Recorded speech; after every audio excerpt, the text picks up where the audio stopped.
কি ব্যাপার সিতেনে? কিসেন আবার কেন এইভাবে কান্না করছে? আমি জানি না কি হয়েছে ওর। আমার মনে হয় আপনার ছোঁয়া পেলেও শান্ত হয়ে যাবে। কি হলো, শান্ত হচ্ছে না কেন? সম্ভবত তার এই কান্না অন্য কোনো কারণ থেকে। সম্ভবত তার নাজুক রুহ অলক্ষণে কোনো ঘটনার পূর্বাভাস পেয়েছে।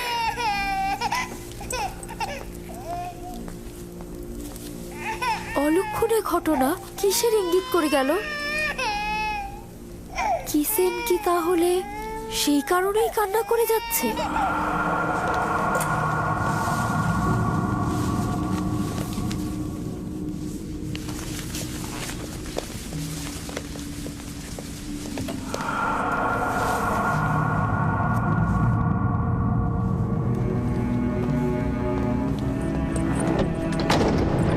যখন তখন যে কেউ এই কামরায় ঢুকতে পারে না।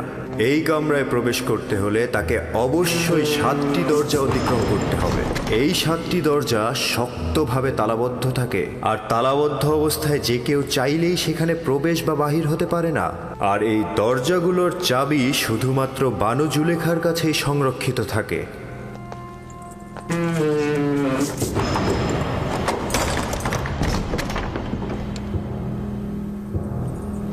বানু জুলেখার আদেশ।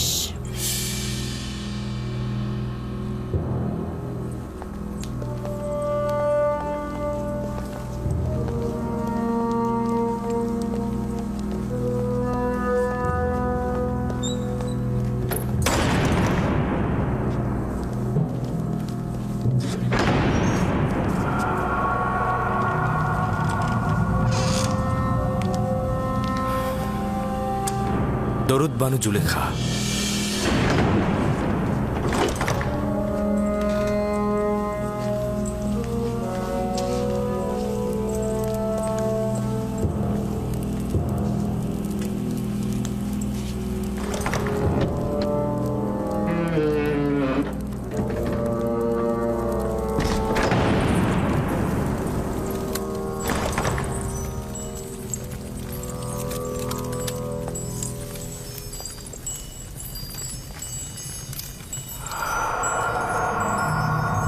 তুই অবগত রয়েছিস যে তুই আমার গোলাম?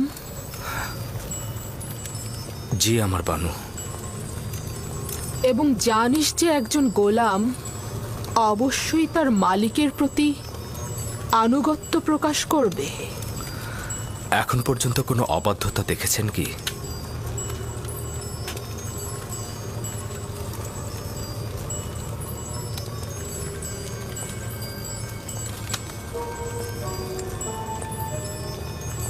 আজকেও তাহলে তুই আমার আনুগত্য পোষণ করবি? যদি কোনো আদেশ করেন অবশ্যই শিরোধার্য।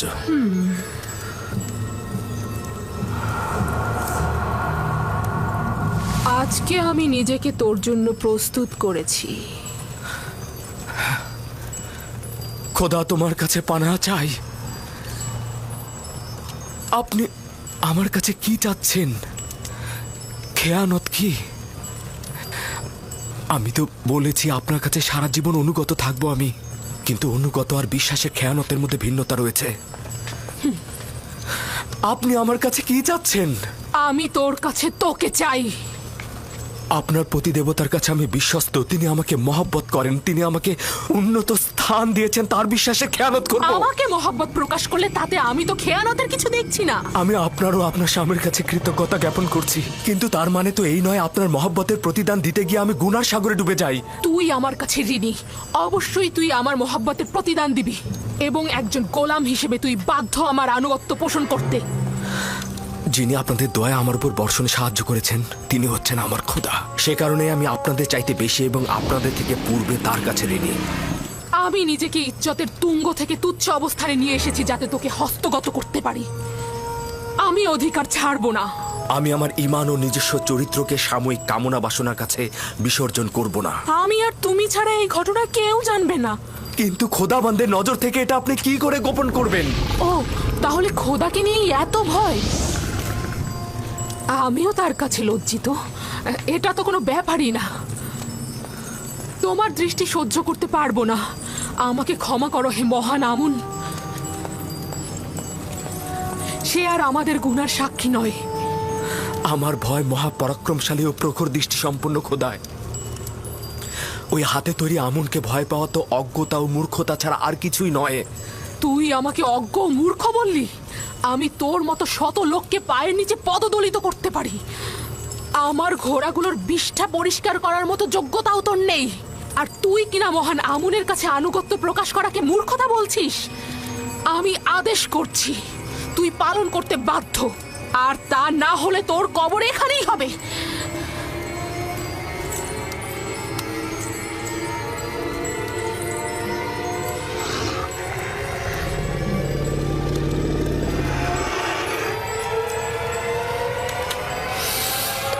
আপনার ফরমান তো আমি ততক্ষণই মানব যতক্ষণ আমার একাত্মবাদী খোদার ফরমানে কোনো ক্ষতি না হয়।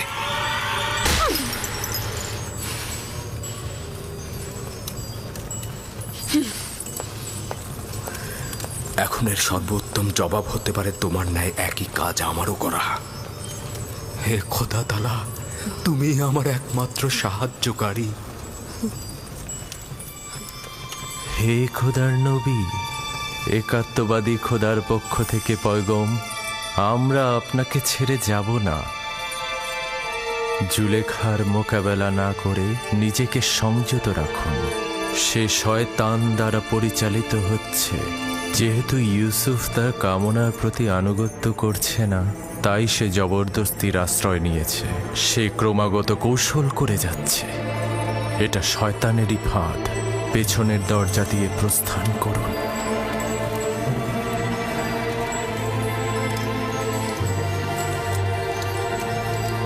হে খোদার নবী, একাত্মবাদী খোদার পক্ষ থেকে এই পয়গম, পেছনের দরজা দিয়ে প্রস্থান করুন।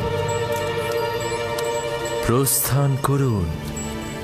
পালাবার পথ নেই, তুমি বাধ্য আনুগত্য স্বীকার করতে।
আমার মনে হয় এখানে কোনো খবর রয়েছে যার বিস্তারিত জানা দরকার। শুনতে চাচ্ছি, যে কেউ একজন কি বলবে? হায় আফসোস আমার, এই সকল মহাব্বতের প্রতিদান দেখুন। দেখছেন তো আপনার সহধর্মিনীর সাথে সে কি আচরণ করেছে। এর শাস্তি কি? সে আপনার সহধর্মিনীর প্রতি কুদৃষ্টি পোষণ করেছে। তাকে কঠিন শাস্তি দিয়ে জেলখানায় নিক্ষেপ করুন। বানু জুলেখা মিথ্যা কথা বলছে জনাবে মালিক। আমি দেখেছি জনাবে আলী, ইউজারসিফ কৌশলে বানু জুলেখার কক্ষে প্রবেশ করছে। আলী জনাব, আমি এর বিপরীতে যে কোনো দলিলই নিয়ে আসি না কেন, সেটা আপনার কাছে গ্রহণযোগ্যতা কখনোই পাবে না।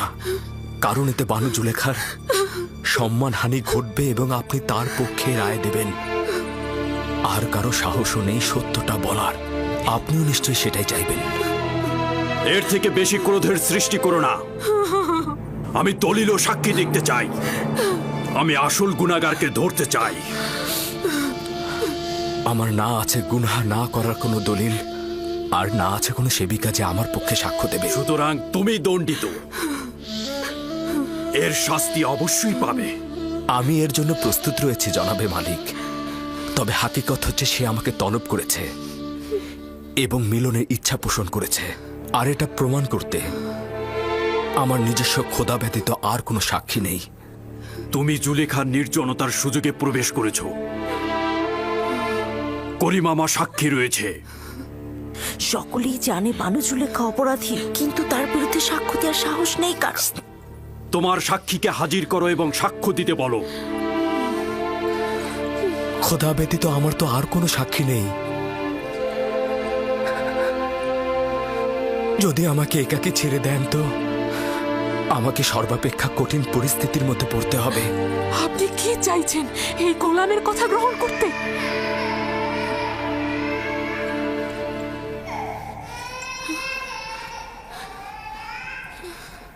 যদি নিজেকে নিষ্পাপ প্রমাণ করতে না পারো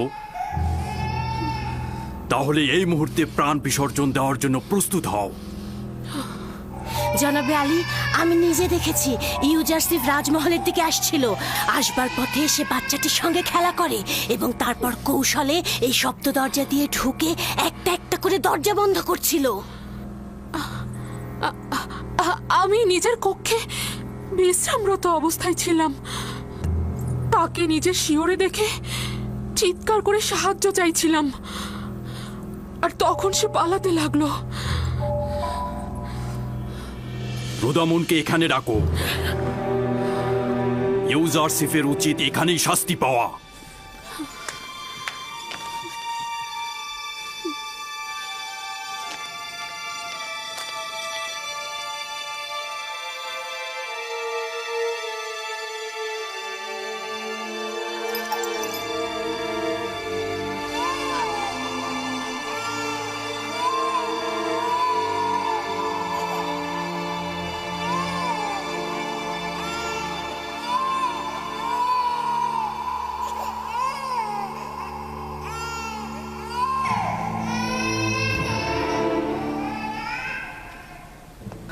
আমার সাক্ষী আছে। কে তোমার সাক্ষী? নিয়ে এসো তাকে। এই মুহূর্তে তাকে তলব করো। জি জনাবে মালিক, অবশ্যই আমি সাক্ষীকে হাজির করে সত্যটা প্রমাণ করে দেব। সে না আমাকে চেনে আর বানু জুলেখাকেও চেনে না। সে না আমাকে সমর্থন করবে, আর এমনও নয় বানু জুলেখার সাথে তার কোনো দুশ্মনী রয়েছে। সে তোতা পাখির মতো সত্যটা বলে যাবে, আর এতে কার লাভ হচ্ছে আর কার ক্ষতি হচ্ছে সেটা সে বুঝবে না। সে কে? শাস্তি পাবার পূর্বেই তাকে এখানে তলব করো। আমার সাক্ষী সেই শিশুটি যার কান্না আপনি এখনো শুনতে পাচ্ছেন। তুমি কি আমার সাথে ঠাট্টা করছো?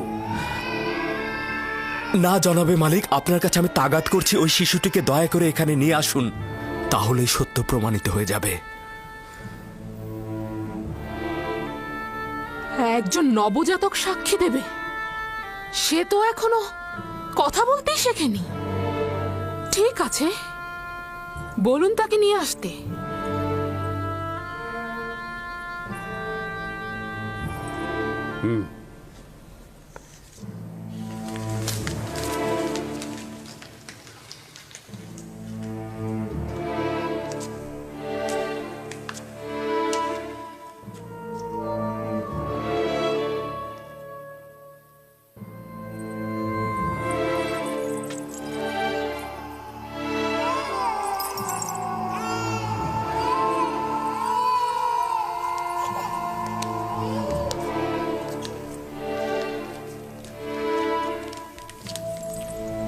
দরুদ আলী জনাব পুতিফার। সে আমার ফুফাতো বোন সিতেনে এবং তার সন্তান কিসেন। বলো তাকে সাক্ষী দিতে। কিসেনের কথা বলো। যা তোমাকে খোদা তাআলা শিক্ষা দিয়েছে তা তুমি এখানে বলো।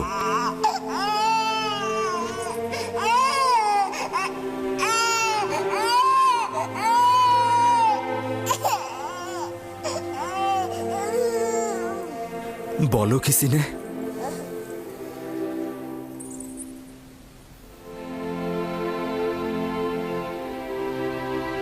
একাত্মবাদী খোদার ফরমানে তার একটি বাক্য বলবো। পিরান সামনের দিক থেকে ছেঁড়া থাকলে জুলেখা নিষ্পাপ, ইউসুফ গুনাহগার। আর যদি পিরান পেছনের দিক থেকে ছেঁড়া থাকে তবে জুলেখা পাপী, ইউসুফ নিষ্পাপ।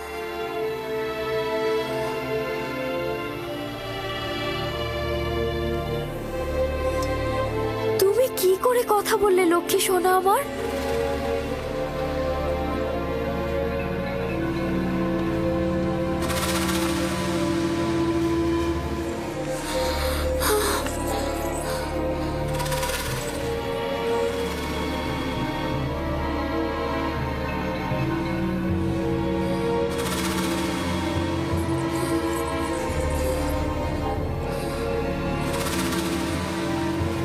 তুমি নিজের কান্না দ্বারা আমাকে ধোঁকা দিতে চেয়েছিলে। আসলে নারীদের প্রতারণার ফাঁদ খুবই বিশাল।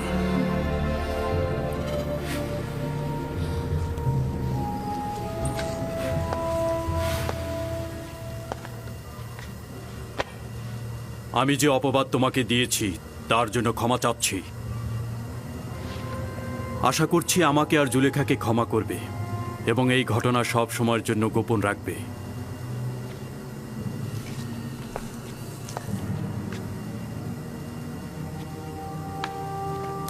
কারো অধিকার নেই এই ঘটনা সম্পর্কে কাউকে কিছু বলার। যদি এই ঘটনা কেউ প্রকাশ করে থাকো তাহলে তাকে কঠিন শাস্তি দেব। চলে যাও।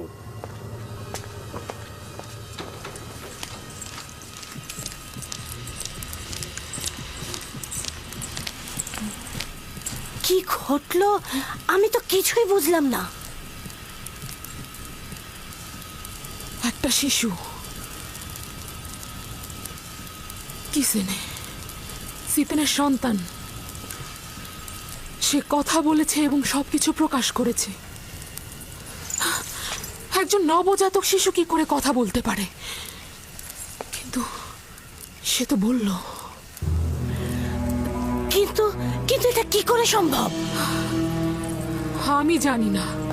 ইউজারশিপ তাকে বলতে বলল এবং সে সব সত্যি সত্যি বলে দিল। অবাক করার বিষয় হলো শিশুটি একত্ববাদী খোদার নাম করে কথা বলা শুরু করে দিল। এটা জাদু। যদি বাচ্চাটি কথা বলেও থাকে তার জাদু ব্যতীত আর কিছু না। ইউজারশিপকে যা দেখছেন সে আসলে তা নয়, সে জাদুকর। সে বাচ্চাটাকেও জাদু করে ফেলেছে। আমার বিপক্ষে কারো সাক্ষী দেওয়ার সাহসী ছিল না, শুধুমাত্র এই শিশুটি। বানু, সে জাদুকর। সে জাদুকর এবং সে সবাইকে জাদু করে ফেলেছে। আমি বন্ধ করো কারি মামা।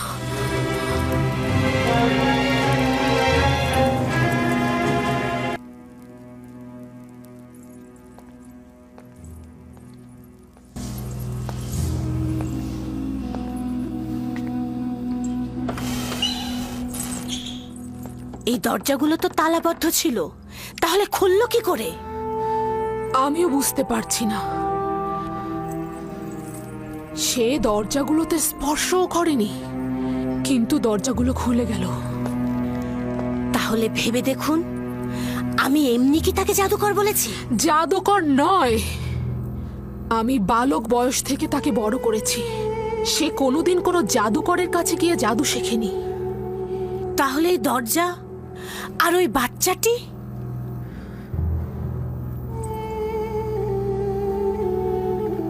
সত্যি তো, এই ইউজারশিপ কে?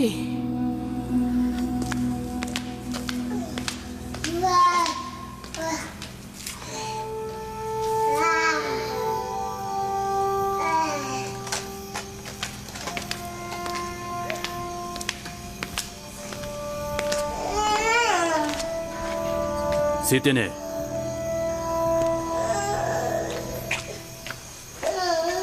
দরুদ আলী জনাব পুতিফার। তুমি কিভাবে কথা বললে?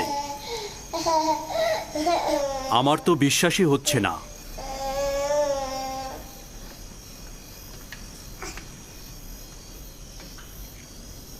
তুমি এখানে কি করছো? রাজমহলে কেন এসেছো? আমি আমার বোন জুলেখাকে দেখার উদ্দেশ্যে এসেছিলাম। আমি জানতাম না এরকম হবে, জানলে আমি কখনোই আসতাম না। তুমি তোমার মামাতো বোনের সাথে দেখা করতে এসেছো, সমস্যা নেই। তুমিও তোমার সন্তানকে শুকরিয়া জানাচ্ছি। তোমরা যদি না থাকতে তাহলে জুলেখার ধোকায় পড়ে একজন পবিত্র যুবকের রক্তে নিজের হাতকে কুলুষিত করে ফেলতাম।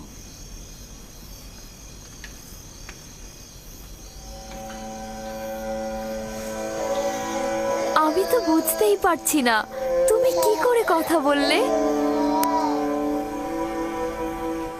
জানো না জুলেখার কি হাল হয়েছিল? 6 মাস বয়সে শিশু কথা বলেছে? আমি নিজের কানে শুনেছি।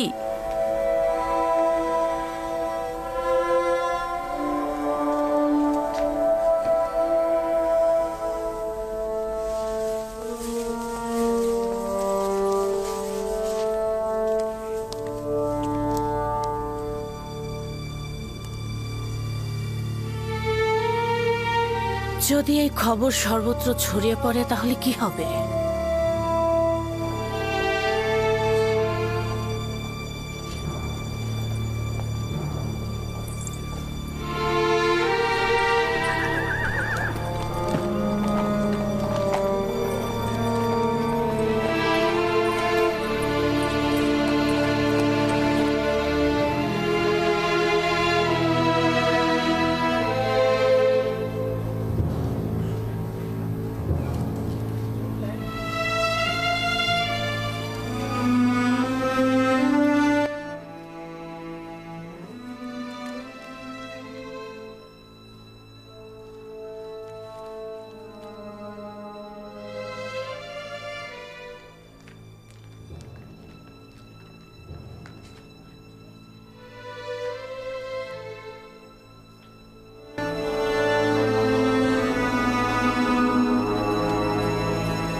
তাদের নাকি দীর্ঘদিনের সম্পর্ক ছিল।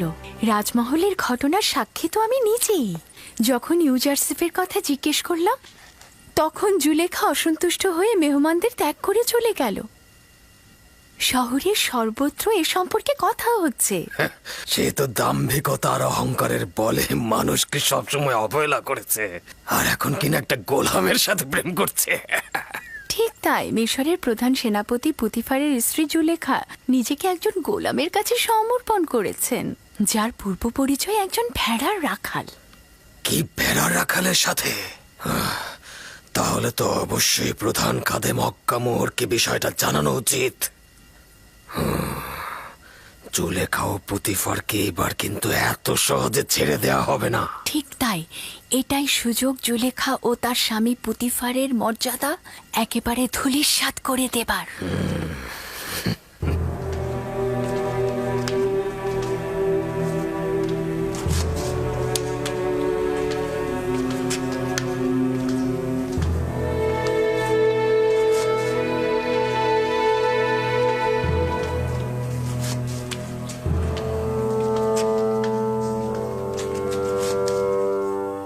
তোমাকে বলেছিলাম আমি কিছু সময় একা থাকবো, চলে যাও এখান থেকে।